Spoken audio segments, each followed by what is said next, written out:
tout d'abord, merci infiniment Julien pour l'invitation. Merci également Alexandre. Merci également à Jeff Alexandre pour toutes les préparations. Merci également, merci également à Sophie Grand-Cyr. C'est un plaisir d'avoir seulement à penser à son texte, hein, vraiment, c'est très agréable. Donc voilà, moi je vais commencer là-dessus. Ce sera vraiment une lecture de Goodman. Mon but ne sera pas je ne suis pas marié avec, hein. Moi, le but ne sera pas de montrer qu'il a absolument raison, mais de montrer que la position est sans doute intéressante, ne serait-ce que par son caractère, on va dire, très hétérodoxe par rapport au contexte de la métaphysique analytique actuelle, à savoir que pour Goodman, la question de justifier le principe d'uniformité de la nature n'a aucune espèce de sens ou aucune espèce d'intérêt. Donc je commence, toute induction transcende l'expérience donnée, et sur la base de régularité que l'on trouve dans l'expérience, nous formulons des attentes qui vont au-delà de cette expérience que nous avons eue. Pour le dire dans les termes de Nelson Goodman, nous projetons un prédicat qui a été appliqué à certaines régularités sur une expérience que nous n'avons pas encore eue, donc on le projette dans l'avenir. Donc l'induction inclut une forme de risque. Je pourrais très bien être surpris que les choses s'avèrent très différentes de ce que l'expérience m'avait permis de croire. Et un tel risque paraît inévitablement poser le problème suivant. Pourquoi les régularités passées seraient-elles représentatives de ce qui se passera à l'avenir ? L'expérience à venir ne pourrait-elle pas être radicalement différente de ce qui s'est produit ? Donc, pour justifier l'induction, il faudrait dès lors justifier un principe d'uniformité de la nature. On peut dire que j'ai raison de faire du passé le modèle de l'avenir, seulement si par ailleurs je suis fondé à croire que la nature se comportera relativement de la même façon qu'avant. Donc en somme, la question épistémique de la justification de l'induction paraît nous conduire sur un terrain métaphysique, dans la mesure où cette justification implique de justifier un principe lui-même métaphysique, puisqu'il a trait à la totalité de l'expérience possible, à la totalité de la nature, en tout cas dans la mesure où il est question de son ordre. La question est alors de savoir comment justifier ce principe d'uniformité, lui-même supposé justifier notre pratique inductive. Alors une originalité notable de Nelson Goodman, comme je l'ai évoqué, c'est de soutenir qu'une telle interrogation n'a pas lieu d'être. Alors comme il l'écrit dans Fait, fiction et prédiction, publié en 1955, il s'agit d'après lui, je cite, du vieux problème de l'induction qui ne devrait plus nous concerner parce qu'il a été dissous. Donc ma question est la suivante, comment Goodman pense-t-il dissoudre ce problème et quelle métaphysique est dès lors attachée à son approche de l'induction s'il y a une telle métaphysique ? Donc c'est la question que je me propose de traiter aujourd'hui. Alors je commencerai par présenter ce qui, selon Goodman, distingue le vrai du faux problème, puisque le vieux problème a été dissous, en restituant sa lecture hétérodoxe de Hume. Il suffit de justifier l'induction en décrivant les inductions que nous tenons pour correctes, que nous acceptons en pratique. Alors pourquoi se contenter d'une telle approche ? Non seulement, pour Goodman, il est impossible de justifier un principe d'uniformité de la nature, mais surtout, la recherche de ce principe repose sur une méprise touchant la nature de l'induction. L'idée, pour Goodman, c'est que l'induction, elle est parfaite en son genre, elle n'a pas besoin d'être complétée par un principe d'uniformité. Et nous verrons surtout que cette recherche du principe d'uniformité est l'objet d'une critique de superfluité. D'après Goodman, il est parfaitement superflu en fait, de chercher à s'assurer d'une certaine uniformité de la nature. Et je présenterai en quoi cette critique de superfluité est liée à son rejet du réalisme métaphysique. Ce qu'on verra, c'est que d'après lui, en fait, le chaos ou le désordre est absolument inconcevable. C'est pour ça que j'avais intitulé ça, finalement après une modification, l'induction face au spectre d'un chaos, une illusion. Donc je commence par la lecture de Hume. On appelle régulièrement problème de Hume une variante de la question de savoir comment justifier nos inductions par un principe d'uniformité de la nature. La particularité de Hume, c'est qu'il aurait une conscience aiguë de la difficulté en fait, de justifier ce principe, dans la mesure où nos inductions, on va dire, les inductions auxquelles nous tenons le plus, les inductions qui paraissent le mieux assurées, il est concevable qu'elles soient défaites par un cours futur de la nature. Il est concevable que demain, le soleil ne se lève pas. Donc, dans ces conditions, telle est la lecture standard, Hume se serait rabattu sur une solution ou une approche adoptée par défaut. Il se serait contenté de décrire des mécanismes psychologiques de l'induction en abandonnant la tâche proprement dite de justification. Ce qu'il y a d'intéressant, c'est que Goodman, contre nos habitudes de lecture, considère dans Fait, fiction et prédiction que ce que l'on appelle le problème de Hume, en vérité, n'est pas du tout son problème. Je cite, c'est le premier texte de l'exemplier, « Je tiens tout d'abord à m'inscrire en faux contre l'idée courante selon laquelle le problème de la justification de l'induction peut encore être appelé le problème de Hume lorsqu'il est ainsi complètement dissocié de celui de la description du processus de l'induction. » Donc le vieux problème n'est pas le problème originaire, en fait, mais c'est le problème plutôt des lecteurs de Hume, comme Kant notamment dans les introductions à la troisième critique, comme Russell dans les problèmes de philosophie, ou même encore chez Popper dans la logique de la découverte scientifique. L'idée est la suivante, d'après Goodman, on ne saurait reprocher à Hume de ne pas avoir véritablement traité du problème de l'induction, parce qu'il se serait contenté de décrire comment de fait nous induisons, à savoir que les régularités créent une attente de leur répétition dans le futur. Bref, on ne peut pas lui faire la critique suivante en disant qu'il n'aurait traité que de l'origine de nos inductions, à défaut de traiter de leur fondement. Alors pourquoi ? Parce que la critique est naïve, elle attribue à Hume, d'après Goodman toujours, des intentions qui n'étaient pas les siennes. Et on doit même faire un retour à Hume, d'après Goodman, pour oublier le vieux problème, pour oublier la question de la justification du principe d'uniformité. Comme il l'écrit, c'est le deuxième extrait de l'exemplier, la réponse de Hume à la question de savoir comment des prédictions sont reliées à l'expérience passée est rafraîchissante par son caractère non cosmique. Alors, quel est dès lors le véritable problème déjà traité par Hume, mais occulté par ses lecteurs ? Dans les termes de Goodman, l'entreprise de justification ne doit pas être séparée de l'entreprise de description, et tel est en fait ce que nous devons retenir de Hume. Pour une part essentielle, justifier revient à décrire les inductions que nous tenons pour acceptables. Et avec cette idée qu'une induction est justifiée par des régularités qui créent en nous une attente de leur répétition, chez Hume, Goodman voit en Hume un précurseur de son ajustement mutuel. Les inductions sont valides si elles correspondent à des règles d'induction, et les règles d'induction elles-mêmes sont justifiées par leur conformité avec les inductions que nous admettons en pratique. Donc justifier les règles de l'induction n'impliquent aucune perspective cosmique sur tout ce qui existe d'après Goodman. Le processus de justification veut dire qu'il est purement interne à la pratique inductive elle-même. Donc ces règles d'induction ne sont pas justifiées par un principe d'uniformité de la nature, mais par leur simple conformité à des cas admis en pratique. On peut dire donc que Goodman propose une approche extrêmement minimaliste qu'il voit déjà chez Hume. Il suffirait en somme de décrire pour justifier.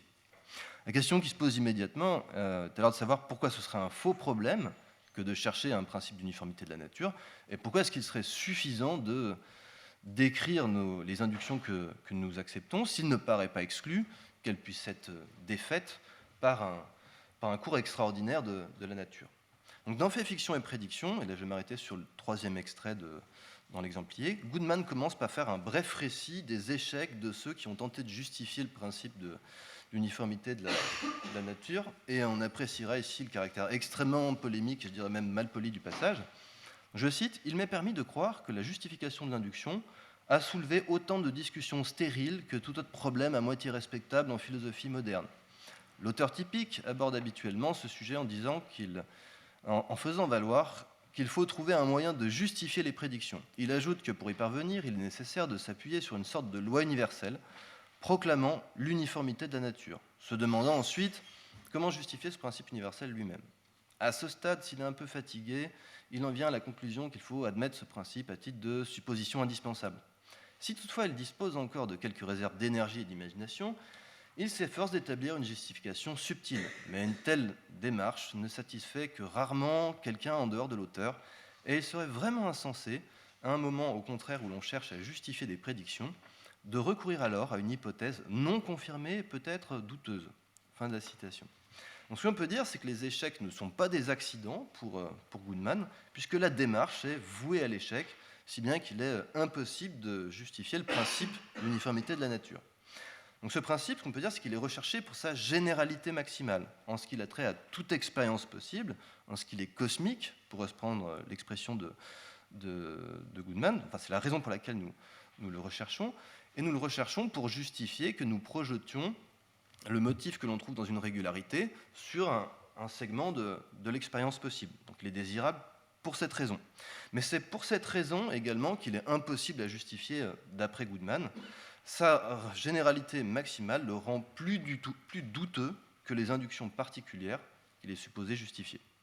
Alors est-ce que c'est suffisant pour discréditer le vieux problème de l'induction ? Certainement pas encore, puisque Goodman a supposé qu'il ait montré que le problème était impossible à résoudre, mais qu'un but soit impossible à atteindre ne montre pas encore que ce but soit vain, et même au contraire, on peut estimer qu'à proportion même qu'un but est impossible à atteindre, il est d'autant plus désirable, et ça nous met dans une situation où on a véritablement à craindre que la nature ne se comportera pas tel qu'on l'avait imaginé. Donc, ce qu'il faut voir maintenant, c'est qu'il y a une deuxième sorte de critique chez Goodman qui consiste cette fois à montrer que la recherche d'un principe d'uniformité de la nature revient à se méprendre sur la nature de l'induction, ainsi également que sur la nature d'une explication philosophique, bref, de nos attentes en tant que philosophe quand on traite de l'induction. Donc Goodman propose deux critiques du vieux problème qui correspondent à deux conceptions que l'on peut s'en faire, et c'est le quatrième extrait que vous pouvez trouver dans l'exemplier. Goodman écrit « Si le problème est d'expliquer comment nous savons que certaines prédictions s'avéreront justes, il suffit de répondre que nous ne connaissons rien de tel. Si le problème est de trouver quelque manière de distinguer par avance les prédictions vraies des fausses, nous demandons une prévision plutôt qu'une explication philosophique. » Alors pourquoi le problème de l'induction ne peut-il pas consister à déterminer d'avance quelles prédictions s'ajusteront à la réalité ? Et en fait, parce que pour Goodman, c'est se méprendre sur la nature de l'induction, puisque quand on formule une hypothèse inductive, cela revient à se prononcer sur ce que nous ignorons au sens où, trivialement, on n'en a pas l'expérience. Alors bien évidemment, induire, ça revient à prédire que ce que l'on prédit sera le cas, sinon c'est parfaitement vain. Mais en faisant une telle prédiction, il y a un risque qui est inéliminable et qui, pour Goodman, fait partie intégrante de l'induction. Et l'idée est la suivante, c'est qu'en cherchant à disposer des moyens de savoir quelles inductions s'ajusteront dans le futur à la réalité, ou si du moins celles auxquelles nous tenons particulièrement ne seront pas défaites par un cours extraordinaire de la nature, nous cherchons en vérité à disposer de moyens qui nous dispenseraient d'induire au sens ordinaire. Au sens ordinaire, si on veut, il y a toujours une prise de risque qui est inéliminable. Alors, d'où la seconde formulation du problème qu'avance Goodman, qui est très polémique, où Goodman va dire qu'en cherchant à savoir d'avance quelles inductions s'avéreraient vraies, nous demandons une prévision, c'est-à-dire à voir d'avance ce que nous ne pouvons pas voir encore, à être en accointance, si on veut, au présent avec une expérience future. Donc, autrement dit, en cherchant à assurer notre pratique inductive par un principe d'uniformité de la nature, nous sortons du domaine de la philosophie pour entrer, d'après Goodman, dans le domaine de la divination. Je parle de divination puisqu'il est question de prévision, au sens où on verrait d'avance, un peu à la façon d'un voyant. Donc Goodman a une position assez hétérodoxe. Il soutient qu'il est impossible de justifier le principe d'uniformité de la nature, là-dessus il n'y a aucune originalité, mais l'originalité que ce principe ne lui manque absolument pas. On peut dire c'est que si on prend Reichenbach, Black, Salmon ou encore Strawson, on a des auteurs qui reconnaissent cette impossibilité de justifier le principe d'uniformité de la nature, mais précisément parce que nous ne pouvons pas justifier ce principe d'uniformité de la nature, il faut présenter une défense de l'induction, il faut montrer que malgré tout, l'induction est un mode de raisonnement qui demeure raisonnable, si on veut, à défaut d'être parfaitement rationnel. Ce qui est intéressant, c'est qu'il n'y en a aucunement cette défense-là chez Goodman, puisque cette défense, elle est sans objet. On peut dire que Goodman fait valoir une certaine perfection sui generis de l'induction, contre toute volonté de justifier l'induction par un principe d'uniformité de la nature, contre tout regret de ne pouvoir trouver un tel principe. Il faut remarquer que l'induction est parfaite en son genre. Alors qu'est-ce que ça signifie qu'elle soit parfaite en son genre ? Ça signifie en fait chez Goodman qu'il ne faut pas en fait souhaiter faire de l'induction l'analogue d'un raisonnement déductif, en la complétant par ce principe d'induction, en mettant en fait ce principe d'induction en prémisse, en plus des prémices qui décrivent les régularités passées. Puisque dans ce cas-là, ce qu'on trouve notamment chez Popper dans la logique de la découverte scientifique, alors pour Popper c'est impossible, mais ce serait en fait la seule manière de justifier véritablement l'induction, il s'agirait dans ce cas-là en fait de la compléter pour en faire une forme de déduction, en fait, qui nous assurerait en fait que la vérité des prémices soit conservée dans la conclusion, Ce serait en fait d'ajouter le principe d'induction lui-même. L'idée de Goodman est qu'en fait, il ne s'agit surtout pas de fantasmer cette espèce de transformation de l'induction en déduction, dans la mesure où on perd ce qui est propre ici, ce qui est propre à l'induction. Donc, comme il l'écrit en 1978 dans Manière de faire des mondes, la validité de l'induction, précisément contrairement à celle de la déduction, ne suppose tout simplement pas de préserver la vérité des prémices dans la conclusion. C'est l'objet du 5e extrait qui est très court. Je cite, « Une inférence inductive valide, depuis des prémices vraies, n'a pas besoin de conduire à une conclusion vraie. » Donc il faut en effet, bien que le démenti demeure possible, et cette faillibilité étant inéliminable, je peux très bien avoir induit tout à fait correctement une conclusion sans que celle-ci, en définitive, s'avère vraie. On pourrait même dire que même si plus tard mes prédictions sont démenties, on pourra dire qu'il demeurera vrai de toute éternité que j'avais correctement induit étant donné les informations dont je disposais. Alors, est-ce que cette perfection sui generis est suffisante, et même est-ce que ce n'est pas un argument en faveur de l'idée que nous avons besoin d'un principe d'uniformité de la nature? L'induction est parfaite en son genre, même si elle est faillible, on vient de voir, parce qu'il faut distinguer, d'après Goodman, validité inductive d'un côté et vérité de la prédiction. Une induction peut être valide ou correcte, même si en définitive, la prédiction s'avère fausse. Simplement, le jour où elle s'avère fausse, simplement que je ne la fasse plus. Mais en tout cas, il faut bien distinguer validité et vérité. Donc, autrement dit, l'idée ici, c'est qu'on pourrait penser au contraire que cette perfection sui generis, ça manifeste avec encore plus d'acuité l'urgence qu'il y a d'établir un principe d'uniformité de la nature, puisqu'en fait, ça revient à dire que même une prédiction parfaitement valide, une perfection à laquelle on tient, risque d'être fausse. Autrement dit, il ne paraît pas inconcevable que toutes les inductions que nous faisons se trouvent invalidées par un cours extraordinaire de l'expérience. À cet égard, je vais faire une précision sur le principe d'uniformité de la nature. Il ne revient pas seulement à exclure ce qu'on pourrait appeler un accident cosmique, où ponctuellement, c'est le contraire qui se produit de ce que j'ai prédit, mais il revient surtout à exclure un chaos au sens d'un cours des choses qui invaliderait systématiquement nos inductions. Alors je vais faire un petit passage sur Kant, donc on soit obligé de parler de Kant, mais au sens où chez Kant, dans les deux introductions à la troisième critique, ça exemplifie parfaitement cette difficulté-là. Et c'est Kant, justement, qui est visé, je pense, de façon assez mal polie, quand vous avez Goodman qui va dire que celui qui souhaite justifier l'induction, s'il est un peu fatigué, va estimer qu'il faut faire du principe d'uniformité une espèce de présupposition. Je pense que c'est Kant ou éventuellement Russell qui sont visés. Donc, pour Kant, en tout cas, s'assurer que l'expérience future ressemblera au passé, cela revient plus fondamentalement à s'interroger sur la relation entre nos concepts et ce qui se produit, ce qui se produira. Pour Kant, dans la troisième critique, ce qu'on peut dire, c'est que la révolution copernicienne ne suffit plus. Certes, la pensée pourrait sembler ne pas pouvoir manquer d'avoir prise sur le monde, puisque les objets ou les phénomènes sont au format des catégories a priori et des formes de la sensibilité, et notamment, il n'y a rien qui puisse se produire qui ne soit pas soumis au principe de causalité. Mais dans ce cadre, cependant, et là c'est le point qui est important pour voir la nouveauté du problème qu'il y a dans la troisième critique, dans ce cadre, cependant, on semble pouvoir craindre que nos concepts particuliers, non plus les catégories, mais les concepts particuliers, échouent à saisir les phénomènes en raison de leur trop grande complexité, si bien que nous ne pourrions plus formuler la moindre loi. Alors pour formuler ça en termes d'angoisse, on pourrait dire que l'angoisse de Kant n'est pas tellement que se produise le contraire de ce qu'on avait prédit, mais que l'on soit réduit au silence à cause d'une variété trop grande de l'expérience et des phénomènes.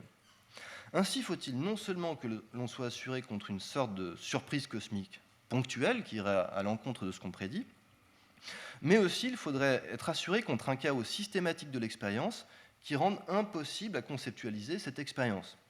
Et face à une telle variété sans fin de l'expérience, le problème ne serait même plus tant que je risque d'être démenti à chaque instant, mais le problème serait plutôt que, en raison de cette trop grande variété, je ne saurais même plus dans quelle direction opérer des extrapolations. Je ne saurais même plus quelle induction je vais pouvoir tenter si j'ai envie de tenter le risque d'être démenti.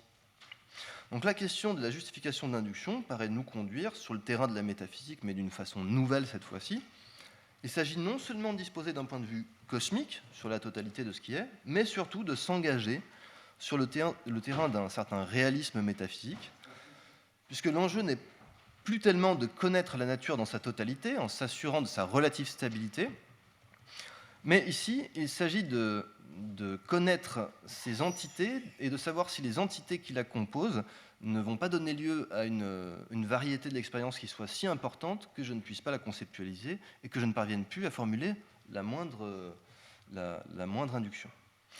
Alors, pour résumer, Goodman fait valoir l'impossibilité de justifier le principe d'uniformité de la nature, ainsi que la perfection sui generis de l'induction, mais cela suffit-il réellement face à une telle difficulté ? Mon nouveau point, ce sera l'essentiel de ce qui va m'occuper dans la suite. Ce qu'il faut voir, c'est que l'approche goodmanienne de l'induction comprend également une critique de superfluité, de la recherche d'un principe d'uniformité de la nature, une critique de superfluité qui repose sur l'idée que le chaos est inconcevable au sens où il n'existe aucune alternative à l'ordre. Goodman trouve cette critique chez Clarence Irving Lewis et l'incorpore à sa nouvelle énigme de l'induction, sur laquelle je reviendrai. Donc cette critique de superfluité est notamment dirigée contre le réalisme métaphysique sous-jacent à la difficulté qu'on vient de soulever, à savoir que les choses étant indépendantes de ce que j'en prédis et de mes moyens de les conceptualiser, elles pourraient défaire mes modes de conceptualisation et de pensée. Donc quelle est cette critique que l'on trouve chez Lewis, qui montre que la recherche d'un principe d'uniformité de la nature est superflue? Dans son Mind and the World Order, publié en 1929, Lewis se propose de rénover la métaphysique. Alors, en conformité avec l'un de ses sens traditionnels, pour Lewis, l'objet de la métaphysique est d'étudier la réalité comme telle. Mais pour ce faire, pour étudier la réalité comme telle, explique Lewis, dans la première section de son ouvrage, il suffit de procéder à une réflexion sur les concepts qui sont les nôtres. Alors, comment l'étude des concepts pourrait-elle nous dire quoi que ce soit de la réalité? Simplement, pour Lewis, parce que tout concept est un critère de réalité. Il est ce par quoi nous déterminons ce qui, dans l'expérience, est réel. Si par exemple, j'ai l'expérience d'une souris qui passe à travers un mur, alors je vais considérer dans ce cas-là que je n'ai pas affaire à une souris réelle. Alors qu'est-ce qui s'est passé exactement? C'est que le concept, si on veut, est une espèce de formulation de mon attitude ordinaire à l'égard de l'expérience, et ordinairement, si une souris passe à travers un mur, je vais considérer que je suis en train d'halluciner. Donc je ne la considérerai pas comme une souris réelle. Donc l'idée est la suivante, c'est que la réalité, loin d'être ce qui transcende l'expérience ou nos moyens conceptuels de la saisir, réside dans l'expérience, et c'est par le biais de nos concepts que nous déterminons ce qui est réel. Tel est en effet le cœur de ce que Lewis appelle son pragmatisme conceptuel, et que Goodman s'approprie pour une part. Ce qui est réel dans l'expérience est relatif à certains concepts, si bien que ce qui est réel en un sens va pouvoir être irréel en un autre sens, et inversement. Par exemple, ma souris qui passe à travers un mur n'est pas une souris réelle, mais c'est une hallucination réelle. De la même façon, si je suis en train de marcher en plein désert et que j'ai ici un village qui se met à reculer, ce ne sera pas un village réel, évidemment, mais ce sera un véritable événement optique ou mental, à savoir ici un mirage. Ce sera un mirage réel. Donc la métaphysique est ainsi l'étude des catégories pour Lewis, c'est-à-dire des concepts les plus généraux, comme le physique ou le mental, qui déterminent ce qui est réel dans l'expérience. Donc, fidèle aux intentions de Lewis, Goodman montre dans un texte d'hommage Flocons de neige et corbeilles à papier, publié en 1964, c'est l'année de la mort de Lewis. Il montre comment un tel pragmatisme conceptuel conduit à dissoudre le problème de l'ordre, entendu notamment comme celui d'une variété infinie. Donc ça, c'est le 6e extrait que je vous ai donné. Je cite, « Comment pouvons-nous être sûrs que ce qui se présente à nous se prêtera à l'ordonnancement que nous avons inventé ? À peu près de la même manière, répond Lewis, que je peux être sûr que mon système d'archivage, aussi misérable soit-il, s'arrangera de toute ma correspondance. Il était jadis un poète qui disposait d'un système d'archivage comprenant 4 dossiers respectivement étiquetés, factures impayées, notifications de refus, lettres d'amour et divers. Il avait une place pour tout ce qu'il lui serait possible de recevoir. Quelques années plus tard, quand l'un de ses poèmes fut accepté, il apporta une amélioration mineure à son système en réétiquetant le dossier des divers par accepté et en jetant le reste de son contenu dans la corbeille à papier. Mais ce ne fut que par commodité. La corbeille à papier devint alors une partie intégrante de son système d'archivage. L'essentiel est qu'aussi longtemps que le système d'archivage contient un dossier divers ou une corbeille à papier, nous ne serons jamais perdus. Aucun démon ne peut nous contrarier en produisant quelque chose qui ne rentrera nulle part. Que tout ce que nous rencontrerons entrera dans notre schéma dépend non pas d'une supposition à propos de ce que nous pourrions rencontrer, contrairement à ce que pensait Kant, mais seulement d'une attention suffisante dans l'élaboration de notre schème, en fournissant en particulier une corbeille à papier. Fin de citation. Donc nous faisons avec l'expérience, nous dit ici Goodman, ce que nous faisons avec notre correspondance, ce qui n'entre dans aucune de nos catégories est cependant tout à fait classable dans la catégorie fourre-tout du divers, ou au pire, en le mettant à la poubelle. Ainsi, rien d'absolument inintelligible ne saurait confondre notre système de catégories, puisque l'inintelligible est lui-même une sorte, je cite Lewis, une sorte de catégorie, une case temporaire dans laquelle sont rangés des items susceptibles d'une classification ultérieure. Ce qu'on peut dire, c'est qu'il n'y a de ce fait d'inintelligible que relativement à un système de catégories, ce qui revient déjà à classer à minima l'expérience qui paraît récalcitrante. Donc, dans ces conditions, conclut Goodman, le chaos est inconcevable en ce qu'une expérience sans trait récurrent n'est littéralement rien, et c'est là l'objet du 7e extrait que je vous ai donné.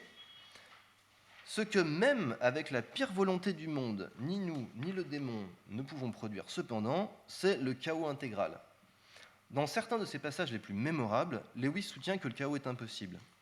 La nature ne réside pas au-delà de l'expérience, mais est organisée au sein de l'expérience. La réalité doit être régulière parce que la réalité se distingue par le fait même de se conformer aux réquisites des compartiments autres que la corbeille à papier de nos schèmes catégoriaux. Suite à de nombreux flocons de neige géométriques, celui qui s'avère avoir la forme d'un portrait de Napoléon doit vraisemblablement être rejeté comme n'étant pas un flocon de neige réel. Être réel, relativement à un contexte, c'est montrer certaines uniformités prescrites. Si la prescription est trop exigeante, la réalité pourra être maigre, voire nulle, mais elle ne peut pas être désordonnée. Sans loi, il n'y a rien, there is nothing, c'est-à-dire il n'y a aucune chose, there is no things. Car les choses sont ce qui obéit à des lois. Supposer que la nature puisse être complètement chaotique est contradictoire pour Lewis. Donc, fin de citation. Supposer que la nature puisse être complètement chaotique est contradictoire justement, car alors aucune réalité ne nous est présentée, ne nous est donnée. Ainsi, Lewis peut-il affirmer la troisième thèse de son ouvrage, dont Goodman se fait l'écho dans la citation précédente. Et voici la thèse en question. Que l'expérience en général soit telle qu'elle soit susceptible d'une interprétation conceptuelle ne requiert aucune assumption particulière et métaphysique au sujet de la conformité de l'expérience avec l'esprit et les catégories. Alors, le point que je voudrais montrer maintenant, c'est que la nouvelle énigme de l'induction de Goodman incorpore cette dissolution du problème du chaos en la radicalisant. Alors Lewis, on l'a vu, disait que l'inintelligible est une catégorie, c'est déjà une catégorie, au sens d'une catégorie fourre-tout, temporaire. Nous classons telle expérience comme inintelligible, faute de lui avoir trouvé, si on veut, une catégorie positive, au sens où cette catégorie attribuerait à tel segment d'expérience telle sorte de réalité, tel type de réalité. L'énigme de Goodman va plus loin. On peut dire que, quoi qu'il arrive, une expérience, même si elle paraît d'abord rompre l'ordre, ne manque jamais d'être déjà positivement classée. Positivement classée au sens où elle ne manque pas d'être l'élément d'un ordre. Alors rappelons d'abord brièvement en quoi consiste l'énigme pour en arriver à ce point. Pour soulever son énigme, Goodman introduit le prédicat vleu, contraction de vert et de bleu, qui s'applique à ce qui est examiné avant le tenté et est vert, ou à ce qui n'a pas été examiné et est bleu. Donc toutes les émeraudes examinées se sont avérées vertes.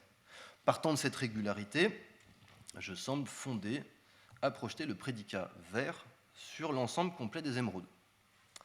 Il y a cependant une difficulté, c'est la difficulté qui est vraiment propre à l'énigme de Goodman, c'est que le prédicat vleu trouve lui aussi tout aussi bien à s'appliquer aux émeraudes vertes.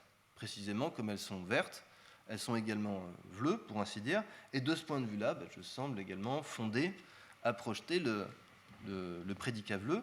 Du coup, on se trouve face à deux inductions, deux hypothèses incompatibles. Toutes les émeraudes sont vertes, et par ailleurs, toutes les émeraudes sont vleues, et les deux hypothèses sont incompatibles, parce qu'après le tenté, la seconde hypothèse prédit que nous tomberions sur des émeraudes bleues. Alors pour Goodman, il n'y a aucun doute en pratique, c'est-à-dire que la généralisation de toutes les émeraudes sont bleues est parfaitement aberrante. Mais la difficulté justement pour lui, ça va être en tout cas la difficulté qu'il est en train de nous soumettre, c'est-à-dire qu'on n'arrive plus à ajuster les règles de l'induction à la pratique, on n'arrive plus à singulariser ce qui est propre aux inductions auxquelles nous tenons. Donc en fait, il y a presque une espèce de blocage de son ajustement mutuel. Nous n'arrivons même pas à décrire correctement les traits caractéristiques des inductions les plus ordinaires. Alors ce qui est important de voir, c'est que ce qui vaut pour la notion de loi, qui est en train de mettre en question Goodman, puisqu'on ne sait plus en fait quelles hypothèses sont nomologiques, quelles hypothèses ont la forme de loi, ce questionnement-là vaut pour celle de régularité ou d'uniformité. Et là-dessus, je vais m'arrêter de nouveau sur la lecture, mais cette fois la lecture critique que Goodman fait de Hume. Alors, ce qu'on avait vu, c'est qu'il y a un point d'accord avec Hume. Il faut et il suffit de formuler des règles de l'induction qui puissent valoir comme des descriptions des inductions que nous acceptons. Donc, il s'accorde sur la méthode, il s'accorde même sur la première étape. Les inductions correctes s'adossent à des régularités passées. Mais, d'après Goodman, la règle de Hume est au mieux imprécise, dit-il, ou incomplète, parce qu'elle n'exclut absolument rien. Donc là, il s'agit du 8e extrait qui est très court. Dire que les prédictions valides sont celles qui sont basées sur des régularités passées, sans être capable de dire quelles sont ces régularités, celles du vert ou celles du bleu, est ainsi assez vain. Les régularités sont là où vous les trouvez, et vous pouvez les trouver n'importe où. Alors, nous pouvons trouver des régularités n'importe où, parce que le prédicat, la question qui est élaborée à partir du prédicat vleu peut être généralisée pour toute régularité, et la généralisation ordinaire qui lui correspond, il est possible d'établir une régularité parallèle qui donnera lieu à une hypothèse aberrante incompatible. La difficulté est que la notion de régularité n'a plus rien de discriminant puisque nous pouvons la trouver partout. Alors, ce que je voudrais montrer, c'est que ce point qui est problématique est une clé pour comprendre en quoi nous n'avons aucunement besoin d'un principe d'uniformité de la nature d'après Goodman. Puisque ce qui est vrai des régularités, donc de l'expérience passée, est vrai, on va dire, de l'expérience possible ou de la nature en général. Est vrai de l'ordre, de l'expérience possible et de la nature en général. On peut trouver cet ordre partout, quoi qu'il arrive. Donc quel est l'intérêt de ce point? L'idée est la suivante, c'est que, quoi qu'il arrive, nous pourrons toujours trouver des prédicats à l'aune desquels ce qui semble être une discontinuité sera une répétition. Admettons qu'après le tenté, on ne trouve plus que des émeraudes bleues. Peut-être que notre horizon d'attente ordinaire est parfaitement déçu, une espèce de surprise cosmique. Il n'en demeure pas moins que c'est une uniformité au regard du prédicat vleu. Les émeraudes découvertes après T seraient tout aussi vleues que celles que nous avons examinées avant T. Les choses, en somme, continuent à cet égard de se produire de la même façon qu'avant, même s'il nous semble y avoir une espèce de rupture. Alors, il me semble en tout cas que c'est une telle voie que Goodman suit lui-même dans un article publié en 1970, Seven Strictures on Similarities, donc récemment traduit en français par Alexandre Declos et Alexiane Braun. Donc là, j'ai mis ma traduction à défaut d'avoir vraiment eu accès à la tienne, donc tu corrigeras au besoin.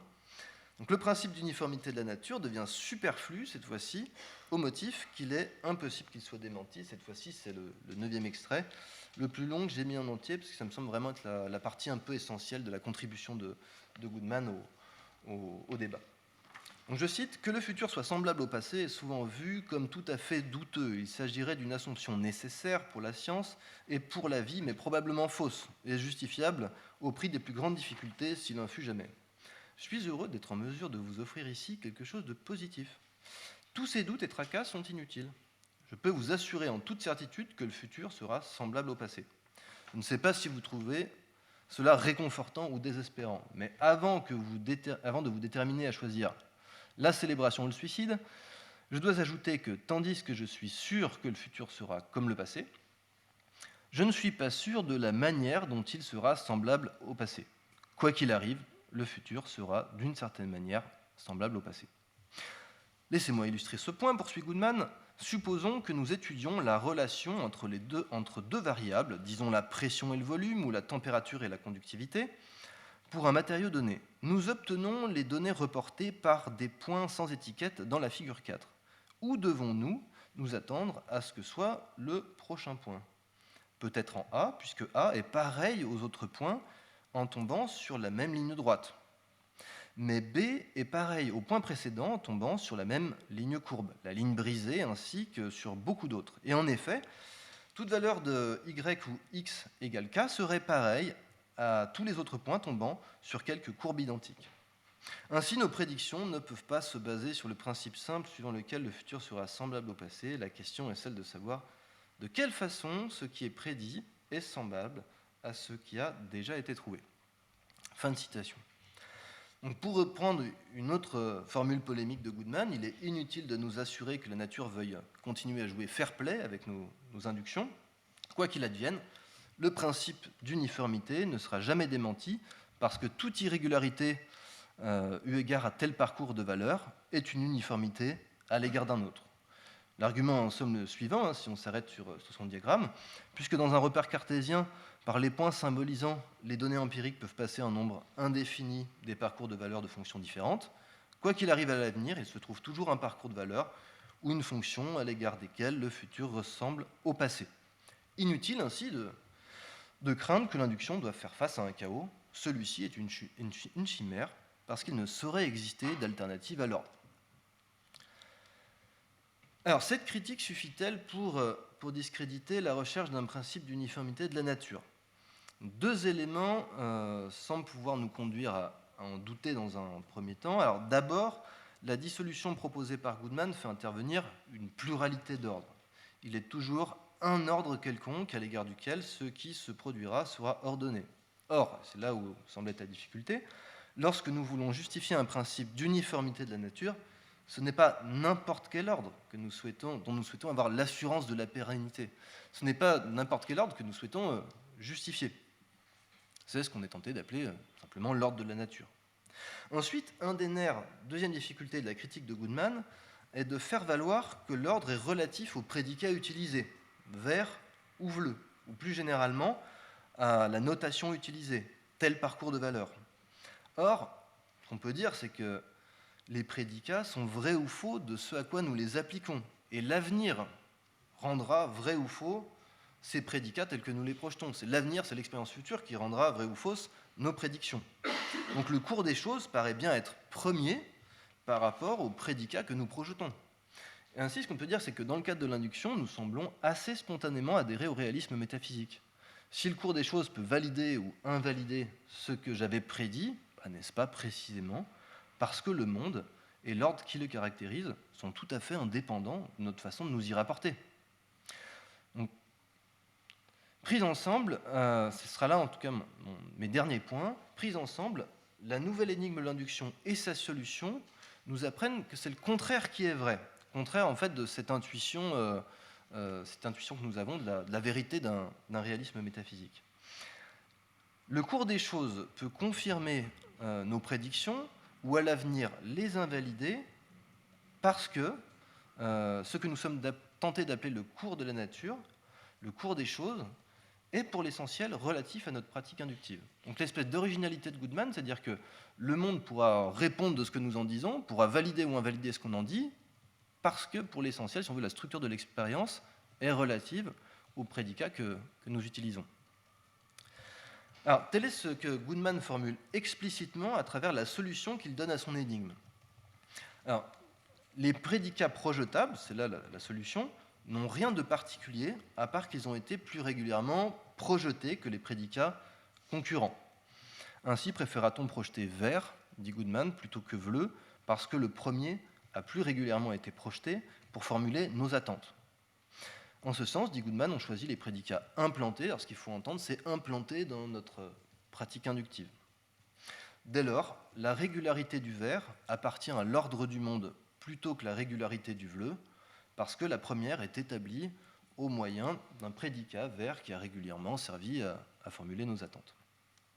Donc, comme aime à le résumer Goodman par une comparaison de son approche avec celle de Hume et de Kant, l'ordre du monde devient relatif à notre façon régulière d'induire, en tout cas l'ordre de l'expérience, et c'est ici le 10e extrait.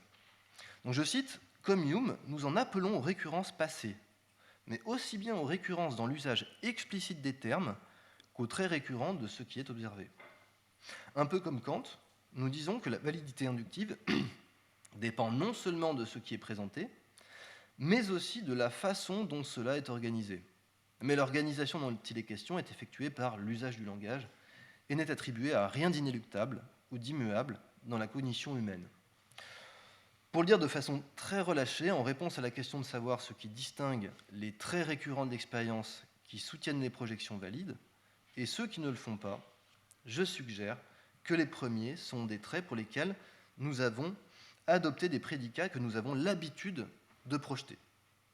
En renforçant, donc fin de citation, en renforçant le trait de la relativité, Goodman pourra aller jusqu'à écrire dans Manière de faire des mondes en 1978 que l'uniformité de la nature dont nous nous émerveillons ou le manque de fiabilité contre lequel nous protestons appartiennent à un monde qui est de notre propre fait, qui est de notre propre création.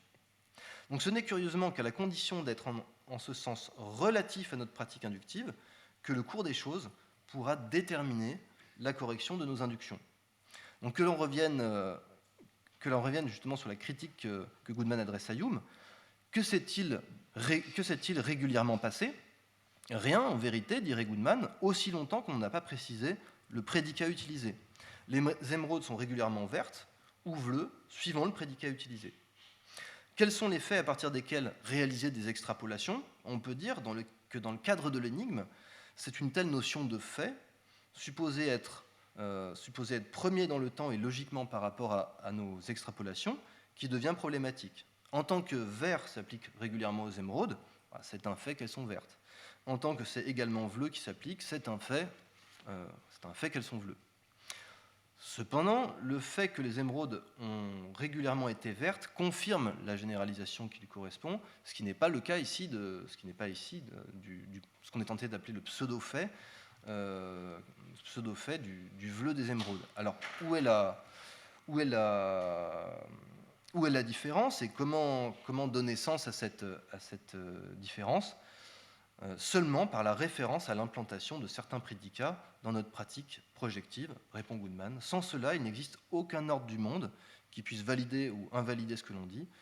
Et ce qu'on peut dire, c'est que contre le réalisme métaphysique sous-jacent à la demande d'un principe d'uniformité, on ne peut pas sortir de l'alternative suivante. Soit le monde a le pouvoir de confirmer ce que nous en disons, mais sa structure est relative à la façon dont régulièrement nous opérons des projections, soit le monde est indépendant, constitue un absolu, par exemple en comprenant toutes les sortes de régularités possibles que l'on peut imaginer, mais dans ce cas-là, il n'a aucune efficacité épistémique, ne permet aucunement de départager nos inductions.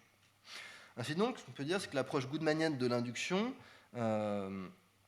s'oppose à un certain réalisme sous-jacent à la demande d'un principe d'uniformité de la nature.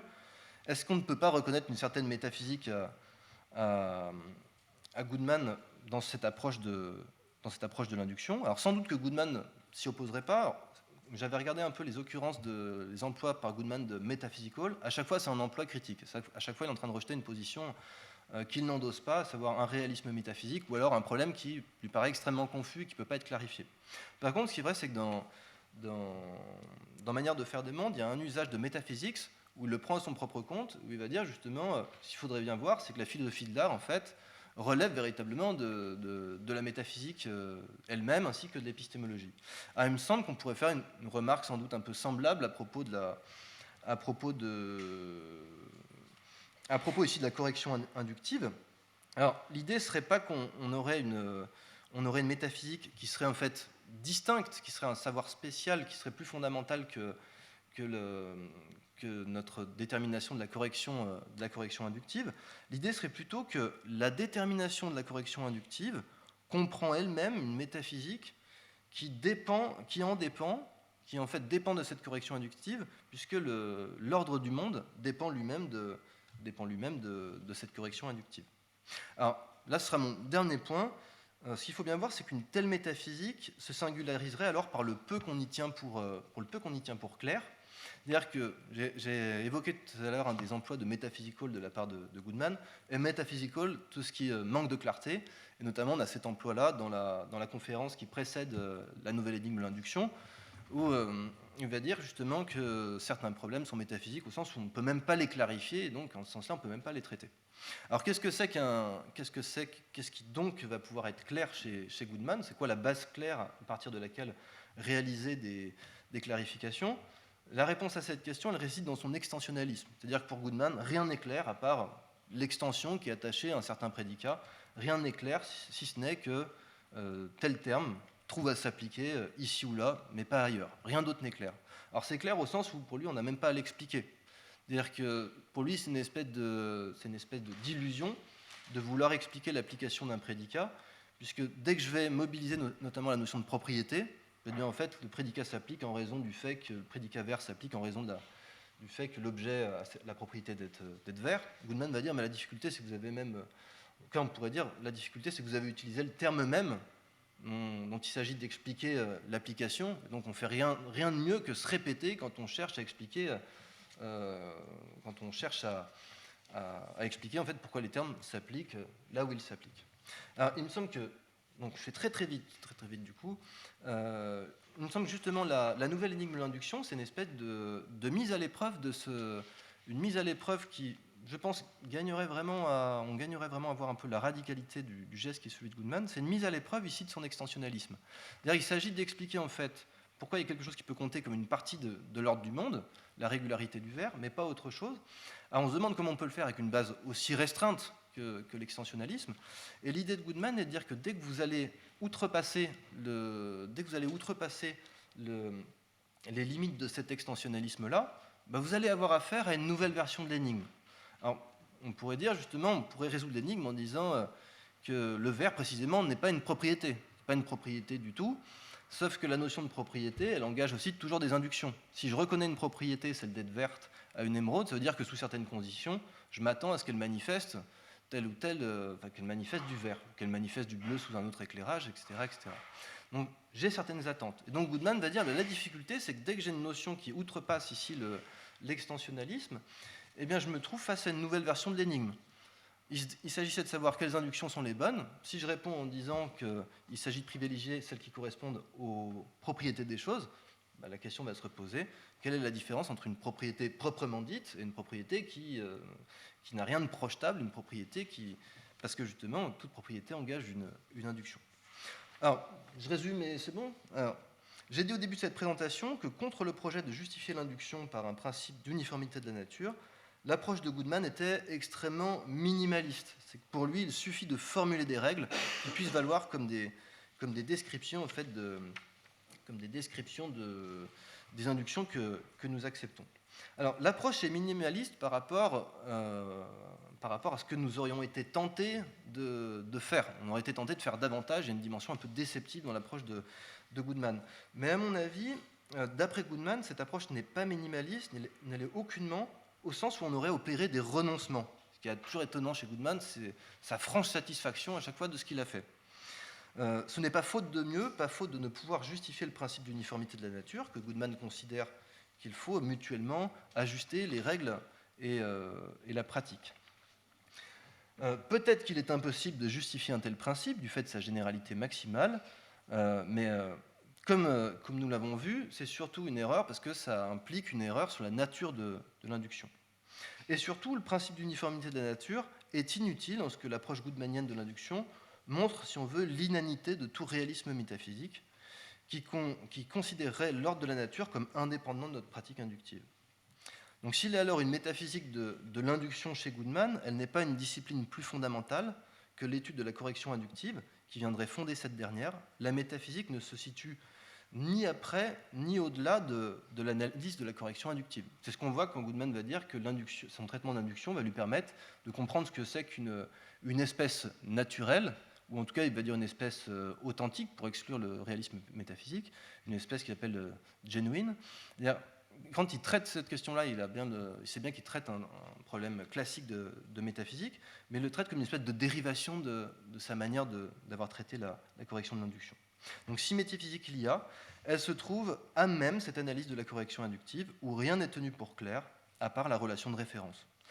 La question qui demeure est de savoir si, en raison de sa rigueur, une telle approche mérite d'être considérée comme une métaphysique. Je vous remercie de votre attention.